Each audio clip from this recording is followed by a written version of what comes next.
பெண்ணின் பெருமை. பெண் என்றாலே பலரிடம் இவளை அடக்கி வைக்க வேண்டும், அவள் பேசுவதை கேட்கக்கூடாது, குடும்பத்தில் பெண் ஆதிக்கம் இருந்தால் எல்லாம் தலைவிரித்து ஆடும், திருமணம் முடித்து வந்தவுடனே அவளை அடக்கி வைத்து கொண்டே இருக்க வேண்டும், அவள் கருத்துக்களை கேட்டு அதன்படி நடந்தால் தலையில் மிளகாய் அரைத்து விடுவாள், கையில் தொலைபேசி வாங்கி கொடுக்காதே, நீ வேலைக்கு போனபின் தாயிடம் புரணி பேசி கொண்டிருப்பாள், பெண் பிள்ளை பிறந்த செய்தியை கேட்டால் பெண்ணா என கேட்பதிலே பல வித்தியாசங்கள், எத்தனை ஆண் பிள்ளைகள் பிறந்தாலும் சலிக்காமல் இருப்பார்கள், தொடர்ந்து 2 பெண் குழந்தைகள் பிறந்தால் சலித்து விடுவார்கள். எல்லாவற்றையும் தூண்டி விடுவதும் குறை பேசுவதும் பெண்கள்தான். உலகிலே பெண் என்ற இனம் பிறக்கவில்லை என்றால் இன்று சமுதாயம் இதைவிட மோசமான நிலைக்கு சென்றிருக்கும். உலகமானது எல்லா நிலையிலும் வளர்ச்சி கண்டு கொண்டிருக்கின்றது என்றால் பெண்களால் தான். எந்த ஆணின் வளர்ச்சியிலும் நன்றாக ஆராய்ந்து பார்த்தால் பின்னால் ஒரு பெண் நிச்சயமாக இருப்பாள். சில இடங்களில் சுயநலமான பெண்களால் பல ஆண்கள் வளர்ச்சியை கண்டடையாமல் பல தோல்விகளையும் சந்திக்க நேரிடுகின்றது. இது ஏதோ ஒரு சில இடங்களில் தான் நடக்கின்றது. பெரும்பாலும் பல தொழில் முன்னேற்றத்தை கண்டுள்ள தொழிலாளர்களுக்கு பின்னால் கண்டிப்பாக ஒரு பெண் இருப்பாள். அதே போன்று பல தலைவர்கள் மத தலைவர்களாக இருந்தாலும், நாட்டுத் தலைவர்களாக இருந்தாலும், கிராம பஞ்சாயத்து ஊர் வீட்டு தலைவர்களாக இருந்தாலும் இவர்களின் வாழ்வு நல்ல உண்மையான தியாக மனப்பான்மையில் சிறந்து விளங்க பின்னால் இருந்து தைரியமூட்டக்கூடியவள் பெண்ணாக இருப்பாள். தொடக்க காலத்தில் ஆதாமை பாவத்திற்கு தூண்டியவள் பெண். யாக்கோபை தந்தையின் ஆசீர் பெற தூண்டியவள் பெண், அவர் தாய். காந்திஜியை உண்மை பேசவும் புலானுண்ணாமல் இருக்கவும் கற்றுக் கொடுத்தது அவர் தாய், பெண்.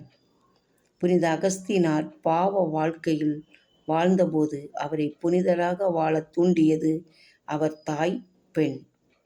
தாமஸ் ஆல்வா எடிசன் திறமையற்றவன் என ஆசிரியர்களால் பள்ளியை விட்டு அனுப்பிய போதும் தைரியம் கொடுத்து படிப்பில் உற்சாகப்படுத்தி மின்சாரத்தை கண்டுபிடிக்க காரணமாக இருந்தவரும் அவர் தாய், பெண். திருவிவிலியத்தை புரட்டும்போது நிறைய பெண்களின் தூண்டுதலால் நிறைய இறைவாக்கினர்கள் உருவாக்கி இருக்கின்றார்கள். திரு அவையிலும் நிறைய புனிதர்கள் உருவாக பின்னால் இருந்து நல்ல பெண்மணிகளின் தூண்டுதலிலும் நல்ல தாய்மார்களின் வளர்ப்பிலும் அறிவுரையிலும் உருவாக்கப்பட்டார்கள்.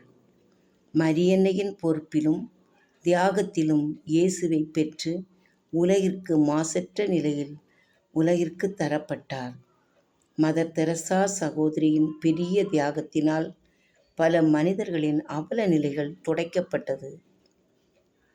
இப்படிப்பட்ட மேன்மைமிக்க பெண்களுக்கு இக்காலத்தில் பல விவாகரத்துக்களுக்கும் கொலைகளும் துண்டு துண்டாக வெட்டி போடுவதிலும் பெண்களை வரதட்சணை என்ற நிலையில் விலை பேசுவதும் நகைகள் பணங்கள் குறைவதிலேயே பெண்களை கொடுமைப்படுத்துவதிலும் சமுதாயத்தில் மலிந்து காணப்படுகின்றது.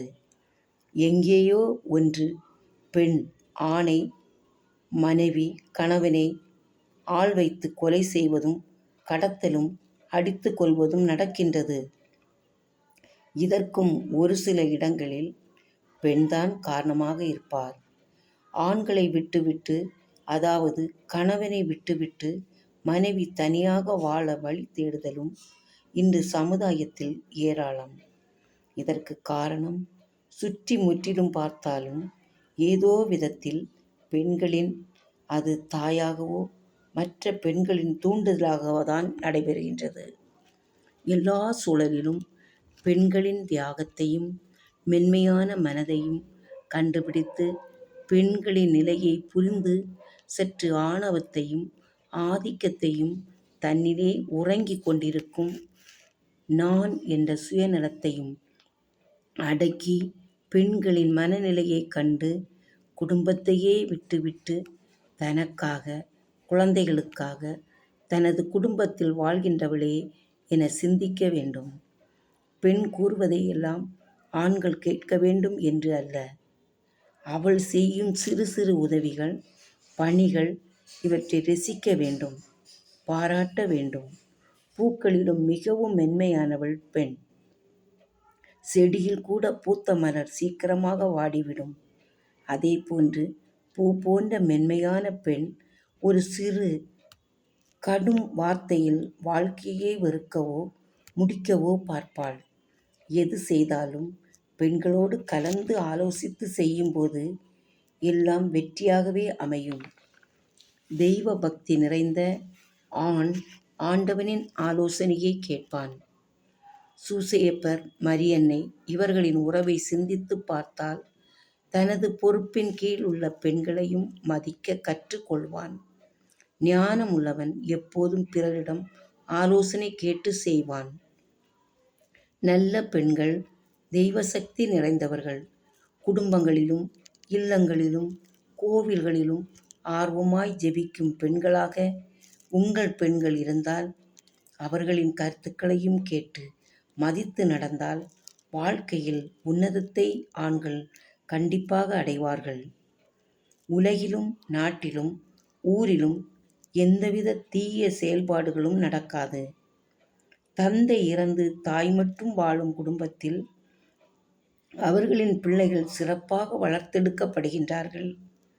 தாய் இறந்து தந்தை வளர்க்கும் பிள்ளைகள் பெரும்பாலும் நல்ல முறையில் வளர்த்தெடுக்கப்படுவதில்லை. காரணம், இயல்பிலே பெண்களிடம் சகிப்புத்தன்மை, பொறுமை, விட்டு கொடுக்கும் தன்மை, குழந்தைகளுக்காக பட்டினி கூட இருப்பதில் தைரியமாக இருப்பார்கள்.